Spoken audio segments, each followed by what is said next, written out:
There was a man during the time of our Salaf named Abu Bakr al-Ansari, rahimahullah alayh. He was also known as Qadi al-Maristan. He was known as a very pious man of Mecca. He was known for his taqwa. He was a man who feared Allah subhanahu wa ta'ala. He was a man who tried to always distance himself between himself and Allah's anger. One day he was out in the streets of Mecca and he's telling his own story of his life. He said, one day I was in the streets of Mecca. I was hungry and I was looking for some food. He had nothing. He was poor, miskin. And he said, I found a bag with a very expensive pearl necklace in it. But it didn't belong to him. So he tied it up, took it home for safekeeping in case the owner comes. And he went back out in the streets looking for his food. Later on, he heard a man calling out that he had lost a pearl necklace and he was offering a reward, a large reward for whosoever would find it for him. So Abu Bakr came to the man, he said, look, I've found a necklace, but you need to describe it to me so I can know whether this is yours or not. He said the man described it perfectly. So he went and got it and gave it to him, and the man was trying to pay him the reward. But Abu Bakr was refusing, because he's saying to the man, I did not do anything for this. I didn't earn it. I'm giving you back what belongs to you. Therefore, I do not feel right taking sustenance because of it. And you know how we are as Muslims, we argue back and forth. No, take it. No, I'm not taking it. Not taking it. Take it. No. Eventually, Abu Bakr just said no and he walked away. He refused. I'm not taking this. No. I fear Allah subhanahu wa ta'ala. Keep what belongs to you. Later on, Abu Bakr said that he realized that he could no longer live in Mecca. He couldn't find a way in Mecca. He couldn't find his sustenance. He couldn't find work. So he decided to get on a ship and go somewhere else. This is what Allah says. If you can't make it somewhere else, the earth is big. Go somewhere else. So he got on a ship to go somewhere else, and a big storm came and crashed the ship. And many people on that ship died. He said, I was fortunately able to grab a piece of driftwood, and the wind blew me and blew me and blew me to an island.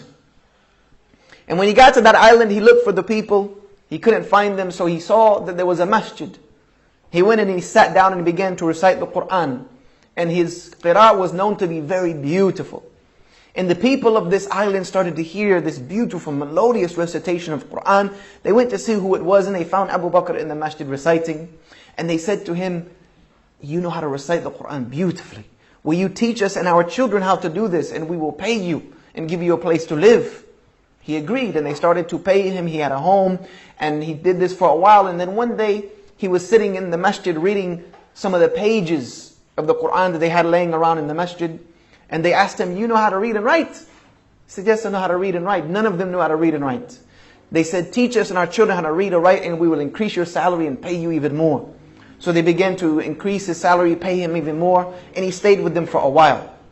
Then came a time where he decided, I've been here long enough, I want to move on to the next position in life, move on somewhere else. And they realized that he was going to leave. And they didn't want him to leave. So they said, we have to keep him here. So they devised a very good plan to keep him here. They said, look, let's just get him married. We get him married, he's going nowhere. So there was a girl who was known to be one of the most beautiful, from the most pious family, girls that had just been orphaned. She had recently been orphaned. She had no wali. So they tried to get him married to her. He refused. And again, the haggle went back and forth. Yes, no, yes, no, yes. And finally he gave in. He said, okay, I'll marry the girl. The nikah was arranged. The girl was brought in. And Abu Bakr said, as I started to look up from her feet and up, and I got to her neck, and his head dropped and he began to cry. Now, the girl thought that it was because she was ugly. So she started crying and turned away. And the people were shocked. Oh my God, you just embarrassed this girl. This is the best one we have. You've just broken her heart. He said, no, it's not because of that. He said, the reason I'm crying is because on her neck is a necklace that I have recognized. I found this necklace in the streets of Mecca one day, and I gave it to a man. And they started to shout, Allahu Akbar, Allahu Akbar, Allahu Akbar. They said, her father was the owner of this necklace that you gave it to. And we used to hear him talking about this man that he met in Mecca, who was one of the most pious and righteous Muslims he had ever come across in his life. And we used to hear him openly making dua to Allah for you to be married to his daughter. And here you are. And he got married to her, and he had children, and he became very affluent. She died, his children passed away, but he ended up selling the necklace for a very large amount of money, and he was explaining this as to how he became a very wealthy man in this place.